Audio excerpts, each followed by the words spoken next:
if you look at the character questions, the temperament questions, the qualified questions, bad for Trump. But problem number one, and the reason he had to come, I endorse Paul Ryan, is that he's not getting Republicans. A lot of Republicans are saying, we can't vote for our guy. If you can't consolidate your base after your convention, that's a flashing red trouble sign. Well, that's a big problem for Trump, that he's not consolidating the Republican Party, and we all know why that is happening. He's been at war with the Republican Party since he started this campaign. I actually think it's just as significant, just as problematic, that he's not getting any Democrats, because the theory of the case for Trump has been that he's going to win all these disaffected Democrats. In states like Pennsylvania, That's a great point. You can't win the Rust Belt without Democrats. Voters who are disenchanted with the Democratic Party, even though they're still registered there, and they're going to flock to Trump. There's no evidence that he's getting that crossover vote from Democrats at this point.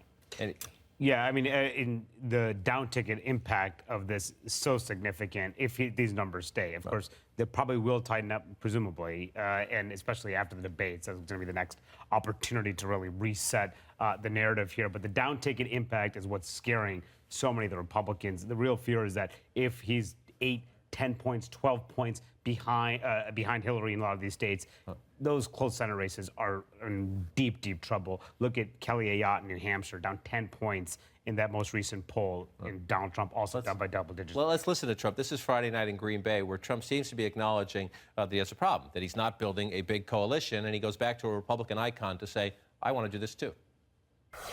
I understand and embrace the wisdom of Ronald Reagan's big tent within the party. Big tent. Remember? Ronald Reagan. Great man.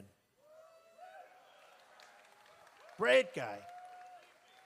Remember, he included Reagan Democrats and independents and Republicans. A lot of people. We're going to have the same thing. We're going to have the same thing. He does not have at the moment, and again, stylistically, watching Trump reading so much. That is not the Donald Trump who we saw at the big rallies who won the Republican nomination, but it is the Donald Trump that his campaign says is necessary to keep him on a more disciplined message. Well, and that's the question, is can he stay Long on that? pause when you raise discipline. Long pause when you raise the question of discipline in Donald Trump. Well, that's the question. He can be disciplined. Right. He obviously can be when he wants to, when he's focused to, maybe when he's told he has to. But, you know, people, somebody in the Clinton campaigns told me months and months ago when we were talking about Trump, you know, what's the most damaging thing he's done? And they said, well, the most damaging thing he's done is the thing he hasn't done yet. Is that because he doesn't have the discipline to sort of stay on message, and that there always seems to be something else around the corner. Now, who knows? I mean, we're in August. We have a long way to go, as you said. So, but I don't know that we can really count on the fact that he's going to continue to read what's been written for him. I mean, real discipline is not, you know, reading once something that's in front of you. It's doing it when you're off script. You know, how do you stick to the message when nobody's watching? You know, when nobody's giving you something to read. That's a real issue. You know, to a point Molly made earlier about white college-educated voters. When we think about women in suburban areas. One of the biggest switches from the CNN poll that had Trump up after his convention to the one where he's down by a lot now was these white college-educated voters. And that is something that's really interesting because people might dismiss that and say, well, sure, you know, white college-educated voters should go for Hillary Clinton. Democrats haven't won white college-educated voters since 1976 when exit polls began. So if that's something that Donald Trump is having a problem with, and those voters are moving toward Hillary Clinton, that's a huge issue for him. Right, and so the Clinton campaign sees this environment, and so they're trying to stress he's unfit, he's not a commander-in-chief, reach out to independents and Republicans, including an advertisement that try to find a Democrat in this ad. If he governs consistent with some of the things he's said as a candidate, I would be very frightened. This is not somebody who should be handed the nuclear codes. You have to ask yourself, do I want a person of that temperament control the nuclear codes? And as of now, I'd have to say no. Conservative voices, conservative faces. This is a calculated effort by the Clinton campaign. I don't think they're going to get a ton of Republican votes in the end, but essentially to use Republican and conservative voices saying it's not us.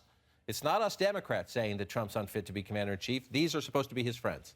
But there's a potential risk there, right, that by leaning so heavily on conservative voices, you alienate some of those Bernie Sanders supporters, that there are liberals that Hillary Clinton also needs, her base in the Democratic Party, who are going to say, well, I don't want a candidate endorsed by or quasi-endorsed by Charles Krauthammer, but she appears to be confident enough that support is coming home to her, that she is going to the middle of the electorate, to these kinds of suburban voters, educated voters, who are deeply put off by what they see as the instability of Trump and his campaign. And one of the interesting things coming out of the Democratic convention that the Wall Street Journal NBC poll this last week showed was that Democrats changed their attitudes dramatically about sort of how they feel about just sort of the political situation overall. Like on this classic question of whether you believe the country's on the right track or the wrong track, going the right direction or the wrong track, they swung wildly from being very Democrats now, pessimistic about the country, to afterwards 58% saying we're going in the right direction. So Democrats, and obviously Hillary Clinton looking for a third Democratic term, always a challenge. That's her. She needs at least the Democratic Party to feel good about where they are, and it seems like she accomplished some of that.